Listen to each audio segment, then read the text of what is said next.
All right, let's say it's been 24 to 48 hours. Your ads have been spending. You started getting traffic to your store. What do you do now? How do you move forward? Let's go ahead and check this out. So what is good? So obviously sales. Getting sales is always a great sign.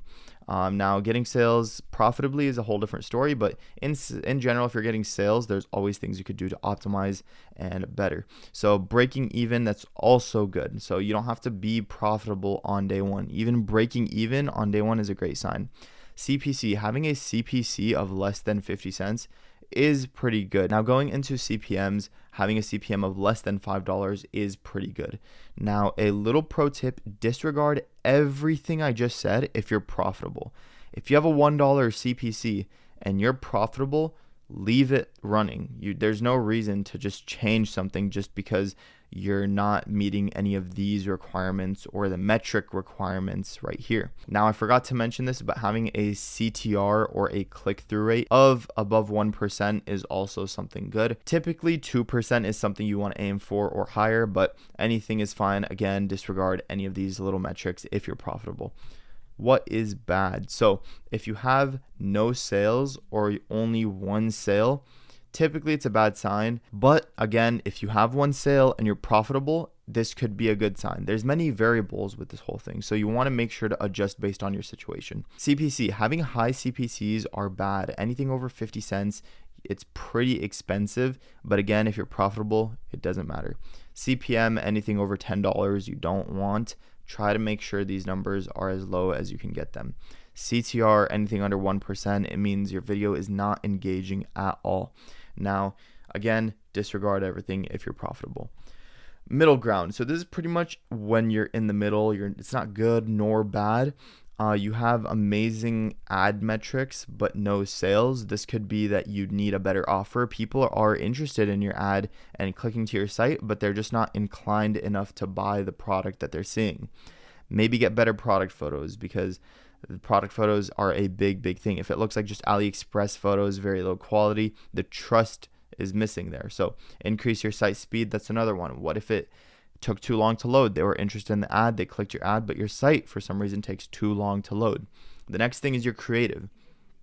Your creative can be something that's really enticing, but if it's not product focused, or if it's not selling a product, or it's not aimed at getting the sale, it could pretty much just be like clickbait. For example, if you click on a YouTube video because you think it's one thing, but then you get to the video and it's a whole other thing, you're clicking off the video instantly.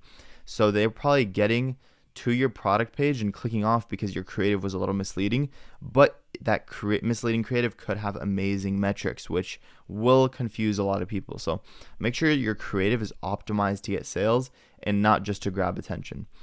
If you're barely breaking even, run it for another day just to make sure that it's not just that day. That day could have been bad. Running on TikTok, usually day 2 to 3 perform better than just day 1. If you have one profitable ad group and the rest are not profitable, same thing, run it for another day, or you can turn the interests off that don't have any sales or are not profitable, and find similar ones to the ones that were profitable if you do have interests running. So I'm going to go ahead and show you guys a little example here so you guys can see that this new store that I've been testing, we've spent $293 and we have a 39-cent CPC, which is under 50 cents. This is the overall campaign metrics, which I'll go into it for you guys in a sec here, but it's around $5 CPM, and you guys can see we have a 1.5 CTR, 26 conversion at $11 CPA.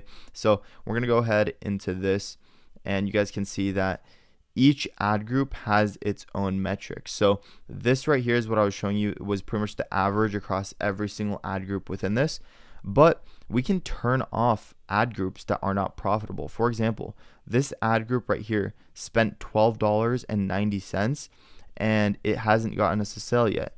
And you can see the cost per click and the CPM compared to these other ones are higher than usual. So if we're going based off these other ad groups, we can go ahead and turn this off because it's not getting us any sales. So now if we run it for tomorrow, we should have theoretically better results because we turned off the ones that weren't working good. So you just want to go through your ad groups and pretty much adjust accordingly. So you guys can see we have this one only has one sale and it's spent $13. So we're just going to leave this running because it has good metrics.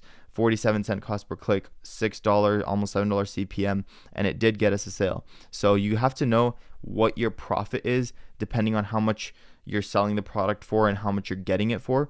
And if your CPA, your cost per acquisition, meaning how much money you spent to get that sale, is under that, you're pretty much still profitable and you're ready to keep spending.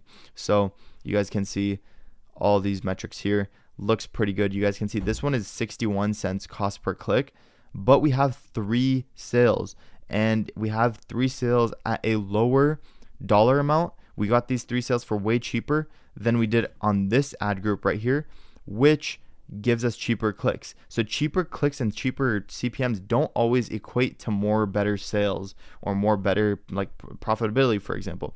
So that's why I said disregard anything if you're profitable. And hopefully you guys found this helpful, and let's get right into the next video.